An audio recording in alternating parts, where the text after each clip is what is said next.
All right, what's up, family? You're back with another episode of the Report Terror and Tools with your girl Jen Ether. Let's get straight into it.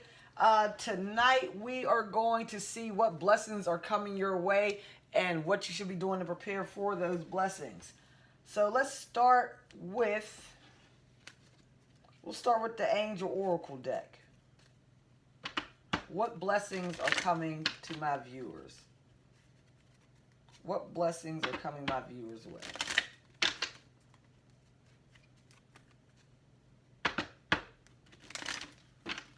What blessings are coming my viewers' way?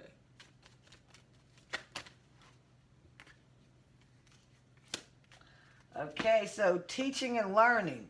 Keep an open mind and learn new ideas. Then teach these ideas to others. So, blessings that are coming your way are going to be in the form of new ideas, new eureka moments. Maybe if you guys are going into school to learn, take up a new craft, a new major, this is going to put you in the realm of actually being able to assist others as well, because you'll be able to teach the things you've learned.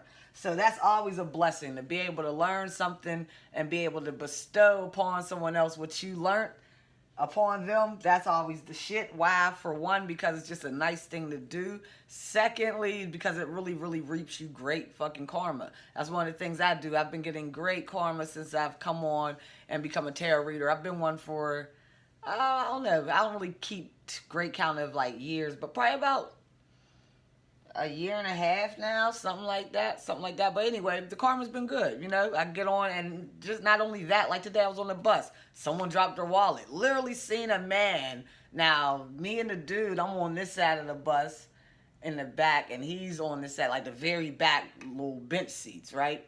So he's in this corner, I'm in this corner. I seen he was an old dude, so I kind of get it, like who wants to get up and all that. But I seen the dude look at the wallet, look at the man who was at the front of the bus about to get off. Now, I seen the wallet. I had to hurry up, catch the man before he got off the bus. You know, dude was happy. But it's little things like that, which is, it's not really teaching, but it's giving back.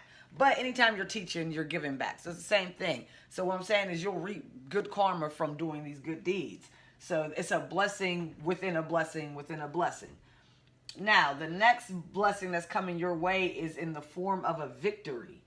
Your prayers have been heard and answered. Have faith. Now, this is going to fit differently for each individual viewer. Of course, everyone has different prayers that they've been praying for. So you're going to take that one as it resonates. But whatever it is that you've really been praying to come through, you are going to see a victory in that.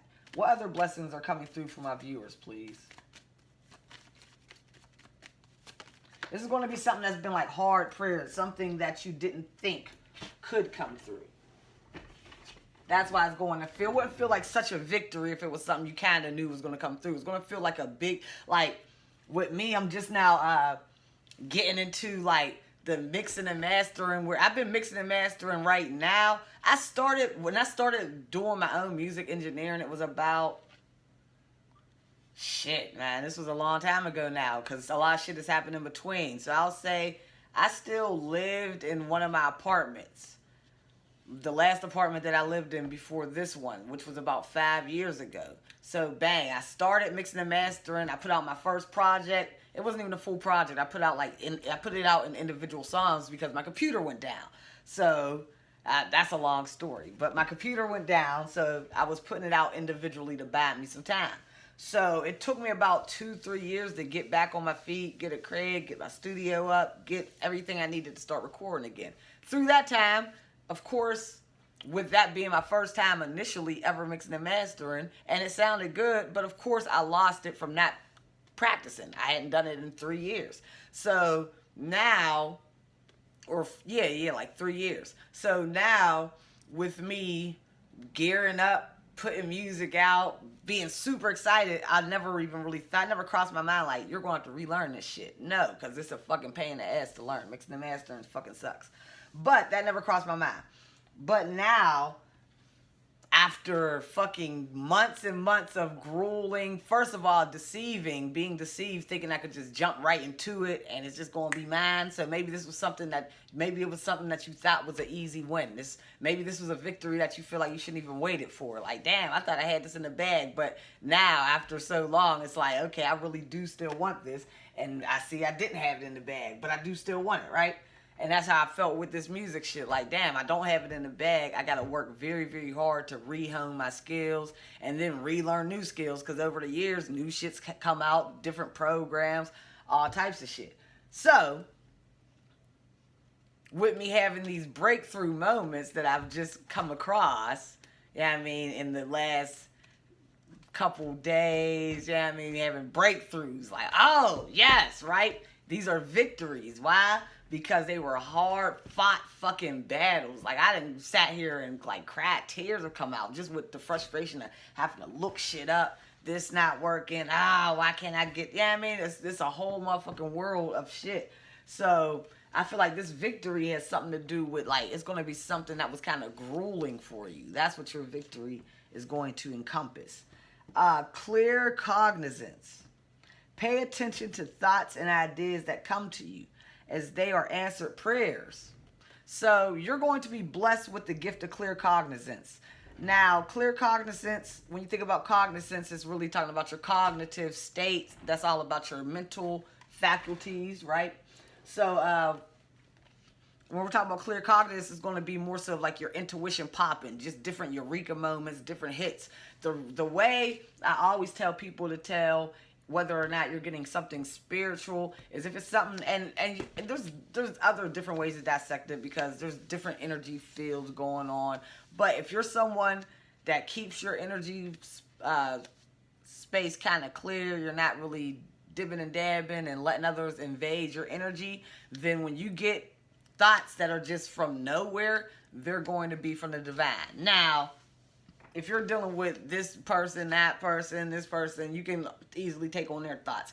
But remember, a human's thoughts, or a thought that's not from the divine will probably have a little bit more clutter to it, some more confusion. The divine's going to give you more clear messages. It'll just be like, bang, where you'll have the thought to, like today. I should be at work today, right? Now, I went to work. Literally, and I had to travel too. I had to go far as hell. I go there, knock on the door for about maybe 5-10 minutes. And now, like at my job, I'm going to be here. I'm always here usually around the same time. I was there around the same time. I usually knock, I get in. But I'm knocking. No one lets me in. So bang.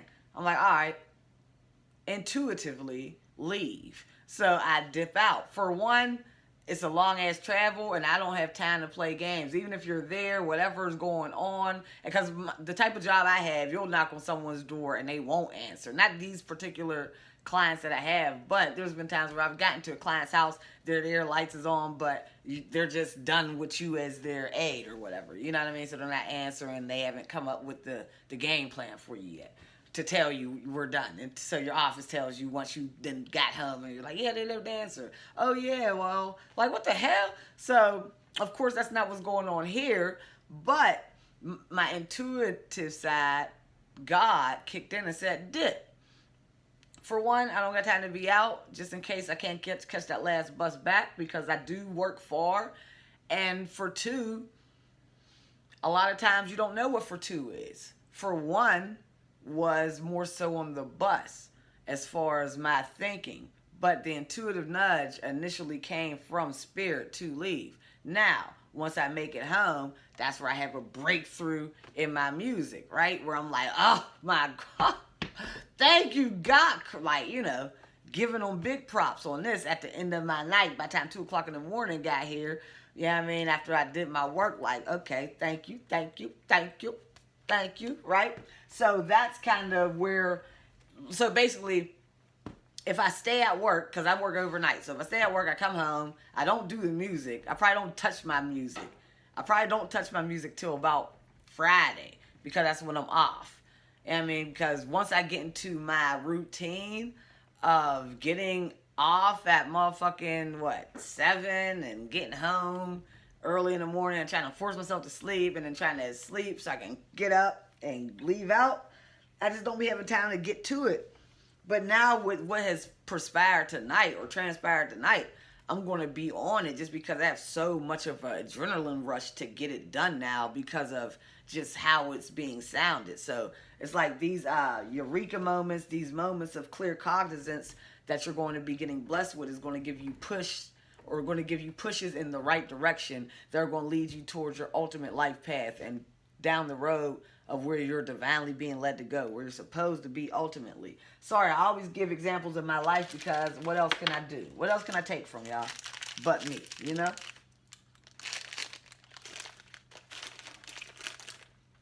So like I said, if I would have second guessed, I would not be going tonight with a smile on my face. I would not be going to bed or going to bed tonight with a smile on my face. I would not be going to bed tonight knowing that everything that I've worked for, all the hard work that I put in when I initially started this about 5 years ago, and to when I had to re-up and started again about a year ago, about 8 months ago, like none of it was put in a vain. I wouldn't be able to go to bed with that feeling if I didn't follow my intuitive nudge to get the hell out of there. You feel me? So these are the blessings that are coming towards you, which are great blessings. Now let's see what you need to be doing to prepare for these blessings.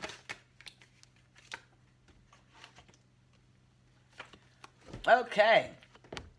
This is talking about reciprocity. In order to get blessed, you have to be someone who blesses people, you know?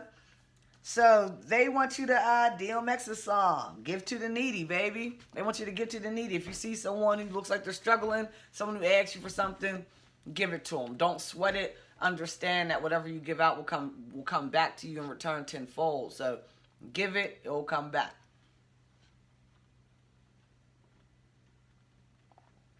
Even with the bus situation, with that wallet. I don't know what that man's intentions was. But I was asleep on the back of the bus. He was asleep on the back of the bus. And really it ain't my wallet. So if that man decided to get up and take that, once that man got off the bus, the wallet was pretty much fair game, y'all. It just fucking was. Once that man got off the bus and left his wallet, that wallet was fair game. Now the fact that that other man saw the wallet, we could look at it like this. We're talking about giving. You give more, right? But even with a thievery or a thievery type of situation, that man might have been a little upset that I gave that wallet to that man, because he might have been like, you know, he had his eye on it, like, damn. But the reason why I gave the wallet back and didn't decide to steal the wallet for myself, because I saw the wallet too. The man was literally walking off the bus. I had to really chase him down. Yo, on the bus, looking crazy. Yo, you feel me? Here. Oh, thank you, right? But the reason why is because I understand that I'm going to get blessed way more than I would ever got. Whatever the fuck was in that man's wallet is not going to compare to the blessing that I get just from being a genuine person every fucking day. You feel me? Now, that's not just one act of kindness that I did. I do random acts of kindness on the daily. Like I said, if you just live your life as a genuine person, you're going to reap the benefits of that, right? So that just went along with the genuineness of ether. You feel me? Like I'm just not a motherfucker that's going to steal someone's wallet. Like I'm someone that wants to make sure. Why? Because I know how I would feel if I walked on the bus with my wallet and walked off the bus without my wallet. You feel me? But like I said, I also understand that even if that man had $1,000 in his wallet today, $1,000 is nice. $1,000 could help, sure. But I got much bigger blessings coming down the pipeline than to worry about $1,000. Like, here, bro, I want you to have your $1,000 to feed your family with, or whatever you was doing with, because that's your blessing. And who the hell am I to take away your blessing, you know? So they want us to really start thinking more so on a giving level. Like, even if I wouldn't have, it's like spiritually, and it's funny because when you get to a spiritual level, it kind of turns you into, like, as a spiritual person, you're kind of a narc spiritually, not in real life. But on a spiritual level, certain things, if you see something, say something. So now, if that man stole the wallet once that man gets off the bus, no, I'm not saying nothing, because that's real narky type shit, right? But on a spiritual level, because I have it in me, the power within me on that bus to stop that man from leaving his wallet, then if I see something spiritually that ain't right, then say something, you know? So, they want you to be on that. Like, don't let bullshit overpass you. Also, reciprocity, what I'm talking about is, they got this money, and we already talked about giving to people that are less fortunate, but that's really talking about being fair to people. So even if you feel like you're in a place where you're doing better than others financially, make sure that you're always staying humble and remembering where you came from, remembering how hard it is to actually get there, and continue to be humble and empathetic towards others who may not be where you're at. Now, this doesn't mean give your world away, let people run you over. This just means don't be an asshole as you're coming up. Remember, because at the end of the day, the way you treat people while you're at the top of the wheel of fortune is always going to reflect what happens to your ass when the wheel takes that turn. We all have our peaks and valleys, but if you're a real shitty person when you're at the peak, then your valley is going to be a long dip. I mean, where I'm from, Pittsburgh, we got the Phantom's Revenge, and I believe it's the first, it's our amusement park, Kennywood, right? I believe it's the first fucking hill that's just like 100 feet, some wild shit. It's a big ass dip, but that's your dip. Now, if you are at the top of the wheel, and then you if you're at your peak, and then you take a valley, but you've been doing everything in a karmically just way, then you'll just have a little bunny hop, where it's like, oh damn, we can't go to Disney World this year like we usually do every single year. It's canceled this year, but we'll find something better to do around the house. And then y'all find a way to bring all the family in, and it's still beautiful. Like, damn, this was better than Disney. That will be your valley. You feel me? So they want you to basically be doing things in a karmically, basically treat people fair as you're at your peak. These are ways that you're going to be preparing for these blessings to come in. The next way you're going to prepare is they want you to hold on to your money. Hold on to your money. But as you're holding on to your money, I don't believe this is talking about like being stingy with holding on to your money. I think this is holding on to the happy thought of money. Like, I'm a huge Peter Pan Hook fan, right? And in both movies, the readaptation of Hook and the mini movies and plays of Peter Pan, they talk about your happy thought. And your happy thought is what you hold on to. It's basically your thought of manifestation, because it's what allows him to fly. You know what I mean? So it's like with money, and I've been practicing this, it's like, depending on how long you've been at your peak or been at the top of the wheel, if you just got there, that means you have a very, very, very clear memory of what the fuck it felt like to be at the bottom. And sometimes it's hard to adjust your mind to let yourself know, like, we're not at the bottom. We don't have to be scared. We're doing just fine. And when you can't adjust your mind to do that, a lot of times it can allow your subconscious mind to manifest things into your reality that shouldn't be there and that you don't want to be there. So they want you to basically be cool. You see how this man, he has his money, but he's relaxed. He's not stressed. There's another Four of Pentacles card. There's plenty of them, but I have one where a man, he's an older man, he looks like a miser, and he's like scared with his money. This person is like in a state of meditation. It almost looks like he's using these coins to just meditate to bring in more money. Like, you know what I mean? Like he's using these as like ritual tools just to bring in more money. So they want you to be in a state of relaxation when it comes to your money and your money manifestation powers, knowing that whatever you have put out there to the universe, whatever good deeds you have put out there, you will reap the rewards. And this is going to help you to prepare for this victory. Why? Because when your full-blown victory comes in, you'll already be in a state of ease. So you won't have to even second-guess the victory. You'll already know, like, oh yeah, this is just a part of the things I've been manifesting. Let's get one more and we're out of here. What else does my collective have to do to prepare for their blessing?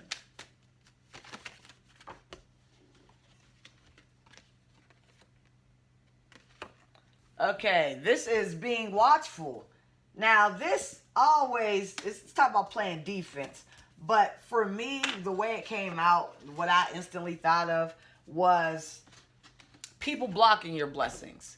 Now, I haven't said this in a long time because I haven't had anyone around me to do this because I'm not with that bullshit, right? So, when you're like ordained to align yourself or ordained to be aligned in a certain life path which may benefit you to have certain luxuries and blessings in life, you cannot have people around you who are not on the same vibration as you basically around you. Why? Because if these same individuals have not put in the same work, have not done the same due diligence, have not had good relationships, whether it was known or unknown to them, because sometimes you can have a good relationship with the divine. I've always had a good relationship with the Most High. Even before I really started like tapping into tarot and communicating like this, I just always kind of knew with that. I could always feel that ominous presence around me. You feel me? So, and to enough to like kind of know it was there and think and kind of communicate like that on a clear cognizance type of state of mind, right? I believe a lot of us do that. Maybe don't talk about it as much, depending if we're not tarot readers. You know, a lot of us won't talk about how real the connection is between one and God. But yeah, so damn, I was saying something. Okay, yeah, so basically, if these people are not aligned energetically, they haven't put in the same work, they're not they're not putting in work, they're not talking to the spirit guides. And when I say talking to them, I mean just in touch with a higher spirit, a higher power in general to get some type of guidance on where they're going, then these people will actually hinder your blessings because the divine does not want to bless these people. Why? Because he actually realized that these people do not deserve the blessings, and if they were to even get the blessings because they have not put in the work, they would actually spit on the blessings. This is why they say you do not hand pearls to swine. This is it's literally a direct correlation. So you wouldn't give blessings to people who have not put in the work to earn the blessings because they wouldn't know how to treat the blessing. Why? Because they didn't put in the blood, the sweat, the tears. You feel me? So at the end of the day, if you're aligning yourself with people like this, it's going to actually block your blessings. But the good thing about this is you usually realize that. Because if you're someone who has put in the blood, the sweat, the tears, and you're not seeing the blessings, you start to kind of look around and start to ask questions like, what the fuck's happening? Why the fuck? And then especially if you can see other people who have put in work, even if it's not, it could be in a totally different field. Just like Mamba mentality, marathon lifestyle, you know what I mean? One brick at a time. That's Will Smith motherfucking Mamba mentality is motherfucking Kobe Bryant. And then the God Nipsey Hussle with the marathon mentality. I mean, we could keep going on with these different mentalities that just get you there. You know what I mean? And if you're around people that don't have those mentalities, those shared virtues, those shared morals and how to approach life, period, then it's just, you're not going to get there with these people, and you're going to begin to look around and see what the common denominator is. Why isn't this happening? Why? What's the common denominator? When I look at the people that do got it, I'm doing all of this right. This. I'm reading the books. I'm going to the seminars. I'm actually doing what I'm seeing in the books and the seminars. I'm making the cold calls. I'm doing this. I'm doing that. So I'm doing all that. But what's the difference? You'll see. So that's pretty much it, collective. I'm out of here. I hope you enjoyed this reading. Let me know in the comments section. Make sure you hit the like button. Make sure you subscribe. Hit the bell if you want to see more readings like this. Also, I will be doing another Divine Masculine reading pretty soon. I might upload one tonight, a quick check-in. I'm out of here, though. I do thank you for watching another episode and tuning in to your girl, Jen Ether. It's been real. You just watched another episode of The Report, Tarot and Tools. Peace.